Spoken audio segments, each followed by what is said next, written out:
हे guys, welcome to my new vlog. तर मित्रांनो, आता मी संध्याकाळचा व्लॉग स्टार्ट करतोय।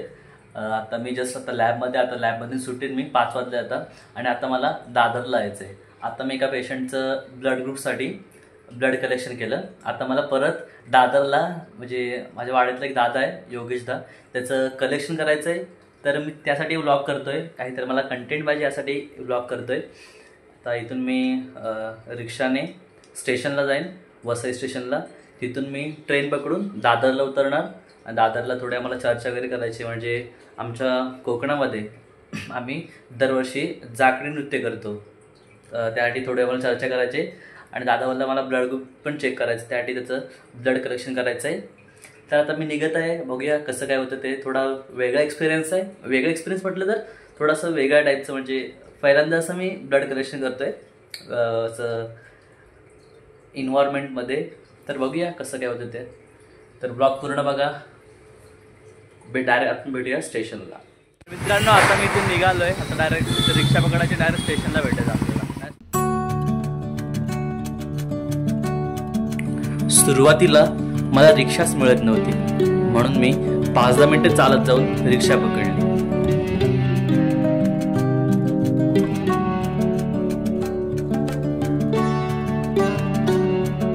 मित्रांनो, तो जोरात पाऊस येणार आहे, त्यामुळे आपल्याला लवकर आता स्टेशनला पोहोचायचं आहे। इथे मी रिक्षा पकडत होतो, पण त्यांना खूप वेळ आहे, थोडं 5-10 मिनिटं चालू देऊन पुढे तो रिक्षा पकडणार आहे। बघा आपल्याला रिक्षा मिळते का। लवकर आपल्याला स्टेशनला पोहोचायचं, आपण पावसात भिजून जाणार आहोत। रिक्षा पकडल्यावर लगेचच जोरात पाऊस सुरू झाला।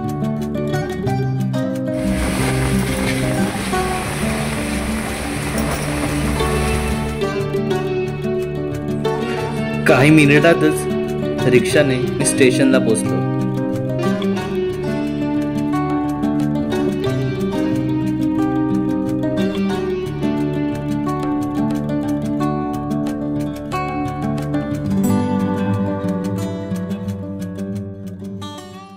तर मित्रांनो, आता मी दादरला उतरलोय।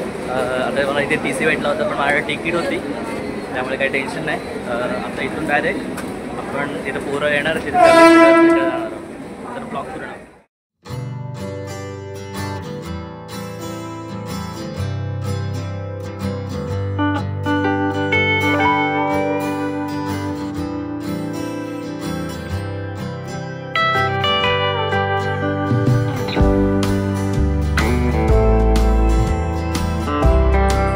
दादरला पोहोचताच काही वेळातच आम्ही सर्व पोरं एकत्र जमलो आणि थोडीफार चर्चा केली, आणि त्यानंतर मी लगेच योगेश दादाचं आणि विजय दादाचं ब्लड कलेक्शन केलं। आता ते आपण ब्लड कलेक्शन कसं केलं ते पाहूया।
तर मित्रांनो फायनली आमची काही चर्चा वगैरे जास्त झाली नाही, पण मी ब्लड कलेक्शन केलं योगेशदाचं आणि विजयदाचं. त्यांचं ब्लड ग्रुप करायचं दोघांचं पण. आता इथून डायरेक्ट मी घरी जाणार आहे.